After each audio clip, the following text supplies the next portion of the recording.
तहरीक इंसाफ इस वक्त जो है हमें मुश्किल में दिखाई दे रही है। मैं इलेक्शन कमीशन के बाहर मौजूद हूँ। इस वक्त जो मेरे पास एक बड़ी खबर आई है वो ये कि अकबर एस बाबर जो है बानी पाकिस्तान तहरीक इंसाफ हैं, उन्होंने एक बड़ा सरप्राइज़ देने का ऐलान किया है। वो बड़ा सरप्राइज़ क्या होगा वो आपको जो है इस वक्त हमारे साथ एक साफ़ी हैं, उनसे हम बात करेंगे। लेकिन जो उससे भी पहले एक बड़ी खबर है वो ये कि इस्लामाबाद के जो 3 हलके हैं NA46, NA47 और NA48, इनके जो नोटिफिकेशन थे उनको जो है मुअत्तल कर दिया गया है इस्लामाबाद हाई कोर्ट की जानिब से। इस वक्त मैं इलेक्शन कमीशन के बाहर मौजूद हूँ क्योंकि आज जो है पाकिस्तान तहरीक इंसाफ के जो चेयरमैन हैं बैरिस्टर गौहर, उन्होंने MWM और सुन्नी इत्तेहाद कौंसिल के साथ मिलकर एक अहम प्रेस कॉन्फ्रेंस की जिसमें उनका ये कहना था कि हम सुन्नी इत्तेहाद के साथ जो है हमारे जो आज़ाद उम्मीदवार हैं वो उसमें शामिल होने जा रहे हैं। तो इससे पार्टी को कितना नुकसान होगा और अकबर एस बाबर जो हैं वो किस तरीके से सरप्राइज़ देने जा रहे हैं, इस पर हम बात करेंगे। मेरे साथ मौजूद हैं अब्बास शाह। अब्बास शाह, कैसे हैं आप? CNN उर्दू से इनका ताल्लुक़ है, माशाल्लाह बड़ी फील्ड में आप ग्रिप रखते हैं। तो क्या सरप्राइज़ देख रहे हैं आप अकबर एस बाबर की जानिब से? असल में इस टाइम जो अकबर एस बाबर है उसको PTI बहुत लाइट ले रही है। पहले भी लाइट लिया 2013 में, तो 2023 के बाद वो गले ही पड़ गए, ठीक है, क्योंकि वो बानी मेंबर है। दूसरा जो हालात और उसके मुताबिक आप देख ले तो इस टाइम अगर हम इलेक्शन कमीशन में खड़े हैं तो लाजमी बात है कोई ना कोई चीज़ें पता तो वैसे ही यहाँ बैठे रहने से भी पता चल जाती है। अब इशू ये आ रहा है कि अगर फ़र्ज़ करे आज जैसे अभी गौहर साहब का हमने प्रेस कॉन्फ्रेंस देख लिया, उन्होंने कहा कि 50 के करीब MNAs को हमने सुन्नी इत्तेहाद के प्लेटफॉर्म से इलेक्शन कमीशन में उनको जमा करा दिया जो उनके डॉक्यूमेंट्स है। कानून के मुताबिक भी ये है कि अगर आप किसी पार्टी के कारकुन हैं उसी टाइम आप स्विफ्ट करते हैं दूसरे पार्टी में, अगर आप दूसरी पार्टी में आपकी रुकनीत हो जाती है, क्योंकि आप जब ये असेंबली में जाएंगे तो ये सुन्नी इत्तेहाद का कारकुन बन के जाएंगे ना, रुकन कारकुन होंगे, तो उस हिसाब से कानून के मुताबिक आप फिर PTI के कारकुन नहीं रहते, ठीक है। अगर कल हम देखते हैं कल वाली लिस्ट में अगर गौहर साहब का ब्रिगेडियर बैरिस्टर गौहर जो है उनका अगर सुन्नी इत्तेहाद के मुताबिक सुन्नी इत्तेहाद के प्लेटफॉर्म से अगर उनका कागज़ जमा होता है इलेक्शन कमीशन में यहाँ पे एज MNA उनका, तो फिर बैरिस्टर गौहर कहाँ से चेयरमैन रहे PTI के? मतलब PTI जो है उसका वजूद ही ख़त्म हो जाएगा। वजूद ख़त्म क्या, फिर वही बानी मेंबर आ जाएगा अकबर एस बाबर जो इनको सरप्राइज़ देने वाला है। वो इनको सरप्राइज़ ऐसे देगा, वो कानूनी तकाज़े पूरे करेगा।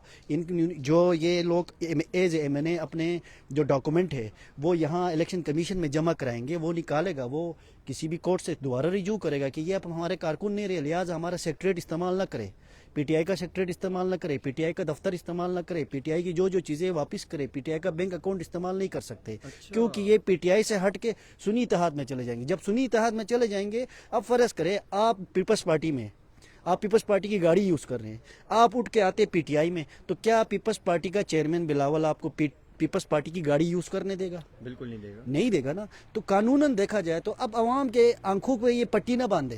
अच्छा, इन्होंने क्या किया, सबसे पहले जो इन्होंने सुस्ती की, इलेक्शन नहीं कराया, इंट्रा पार्टी इलेक्शन। किधर है इंट्रा पार्टी इलेक्शन?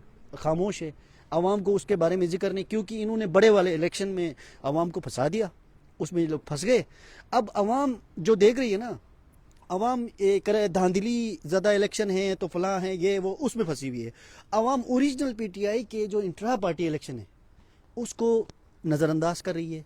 अब आहिस्ता आहिस्ता क्या होगा कि जो हमारा अकबर एस बाबर साहब है वो अपने राइट्स लेगा इनसे, वो कानून का दरवाज़ा खटखटाएगा। ये कब तक सरप्राइज़ दे रहे हैं? ये तो मेरे ख्याल से अगर ये कल जमा कराते हैं, जैसे इनका 100 MNA हैं, 97 MNA हैं, जो भी है सारे जमा हो जाते हैं, तो वो 100 के 100 तो सुन्नी इत्तेहाद के कारकुन बन गए ना, वो तो PTI के नहीं बन गए। PTI कहाँ खड़ी है मुझे ये बताओ?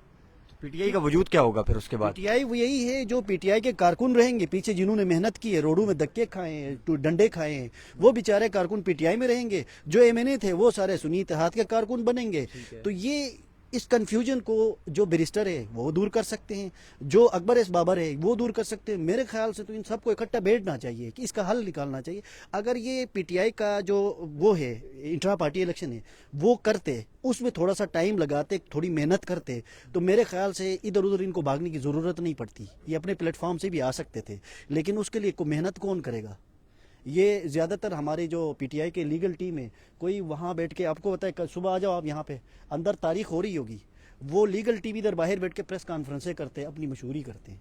अच्छा, वो तवज्जो दे ना पीटीआई के मामला, पीटीआई के ऊपर तवज्जो दे, पीटीआई के ऊपर फोकस करेंगे तो उनको बताए। लेकिन कोई पीटीआई के साथ क्या करेंगे? अभी जो नए नए चेहरे एमएनए आए हैं वो सुन्नी इत्तेहाद में गए, कल कल सामने असेंबली है, जाके मजे से बैठेंगे, अपनी जिंदगी गुजारेंगे। कारकुन किधर है? अब मतलब ये है कि जो पाकिस्तान तहरीक इंसाफ, जो ओरिजिनल पाकिस्तान तहरीक इंसाफ है, उससे ये तमाम तर लोग जो है सुन्नी इत्तेहाद में जा रहे हैं, तो जा चुके हैं, मतलब ऐलान कर दिया, बिल्कुल ऐसे ही है।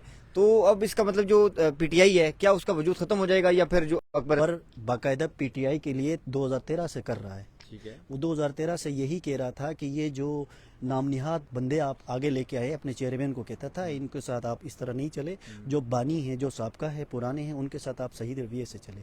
खैर इमरान खान के फैसले, अपने फैसले वो सही फैसले करते हैं, सोच के करते, जो भी करते। अब वो अंदर है, उनको जो पैगाम पहुंचाया जाता है वो उस हिसाब से मशवरा देते हैं ना, वो बाहर तो नहीं है ना। मतलब ये कि वो तो ट्रस्ट करते हैं इनके ऊपर। मतलब ये है कि इस वक्त सरप्राइज ये है कि अकबर बाबर जो है यहाँ पर पिटीशन दायर करेंगे, और कल ये सरप्राइज देने जा रहे हैं। वो बिल्कुल वो पिटीशन भी दायर करेंगे कल तो खैर नहीं, ये जैसे इनका लिस्ट अपडेट हो जाएगी, जो वो आके इनको हैंड ओवर करेगा, वो कहेगा अब आप पीटीआई के कारकुन नहीं रहे।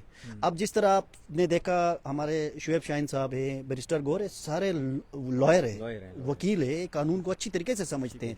अब अगर ये लोग जब सुन्नी इत्तेहाद पे चले जाएंगे, सुन्नी इत्तेहाद में जाने के बाद ये G8 में जो सेक्रेटरीट बना हुआ है पीटीआई का, वो कैसे यूज करेंगे? ठीक हो गया, इनके पास तो राइट ही नहीं होगा, क्योंकि ये सुन्नी इत्तेहाद के कारकुन है, तो ये सुन्नी इत्तेहाद का सेक्रेटरीट यूज करेंगे, फिर पीटीआई का सेक्रेटरीट जो है वो पीटीआई वाले यूज करेंगे। ये कंफ्यूजन दूर करना उनका काम है, लीडरों का काम ठीक हो है। गया, ये तो बड़ी आपने खबर दी है हमें।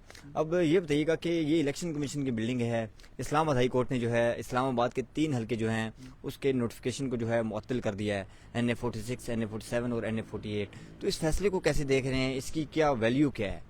इसकी बहुत बड़ी वैल्यू है, क्योंकि ऑनरेबल हाई कोर्ट का ये ऑर्डर है। और दूसरा जो हमें जो अंदाज़ा हो रहा है, शुएब शाहीन को शायद सीट वापस मिल जाए। शुएब शाहीन साहब को सीट वापस मिल सकती है? शुएब शाहीन साहब को सीट वापस मिल सकती है। और ये जो मेरे ख्याल NA47 है, NA47 में ये लोग, उसमें कोई ऐसा फैसला आ जाएगा, पॉसिबल है कि शुएब शाहीन की तरफ वो चला। कि शुएब शाहीन को मिले भी तो क्या उसने भी सुन्नी तरीक में ही जाना है? तो पीटीआई किधर है? असेंबली में तो है ही नहीं ना। वही बात फिर दोबारा आ गई घूम के। अब देखो KPK में किसके साथ किया इल्हाक, वहाँ पे भी पीटीआई नहीं है। बिल्कुल ऐसे ही। जेन्युइन डॉक्यूमेंट में पीटीआई होनी चाहिए, किधर बहुत है? बहुत शुक्रिया। इस वक्त अब्बास शाह साहब जो है एक बड़ी खबर दे रहे थे कि पाकिस्तान तहरीक इंसाफ का वजूद जो है वो खतरे में दिखाई दे रहा है। पूरी दुनिया की नज़रें जो है इस इंतखाबात में लगी हुई थी। ये इलेक्शन कमीशन की बिल्डिंग है, आप देख सकते हैं, बड़े फैसले यहाँ से होते हैं। आपको इस वक्त हम बराह रास्त दिखा रहे हैं इलेक्शन कमीशन से। अपनी कीमती राय जो है ज़रूर कमेंट सेक्शन में दीजिएगा। अल्लाह।